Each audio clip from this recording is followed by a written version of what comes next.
हमारे उदर से संबंधित या पेट से संबंधित। मैडम बात कोई भी मत करे, बात नहीं करे कोई भी।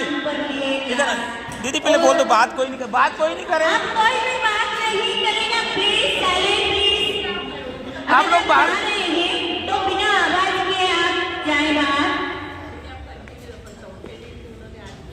और आज इन्होंने हमारे शरीर के अंदर जितनी ग्लैंड होती है, एंजाइम बनते हैं, हार्मोन्स, एक एक चीज के बारे में बहुत ही डिटेल में समझाया, बहुत अच्छे से समझाया था।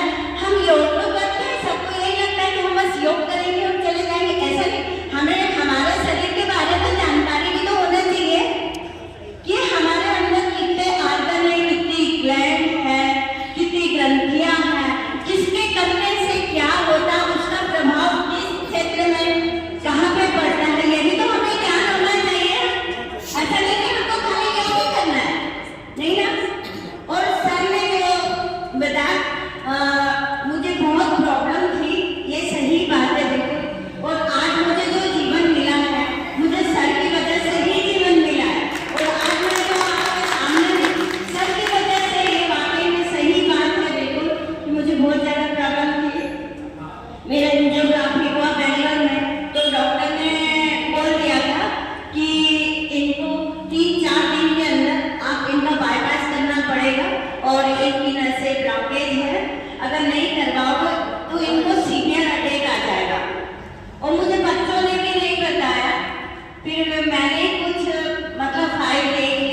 संरचना को समझो, शरीर कितना सुंदर बनाया। ठीक, जब इसको आप ध्यान दोगे इसके ऊपर तो वही आपका साथ देगा, कोई नहीं साथ देने वाला। और सबसे प्यारा दोस्त कौन सा है आपका? शरीर है ना। ये शरीर है तो ही हम चलकर आए ना। तो इस शरीर को धन्यवाद दें, इस शरीर को नमन करें, इसकी पूजा करें। और शरीर की पूजा करें तो सबके लिए सोचते हैं, स्वयं के लिए कम सोचेंगे बाकी दूसरों के लिए। अपने लिए तो सबको ही जीता है, बाकी दूसरों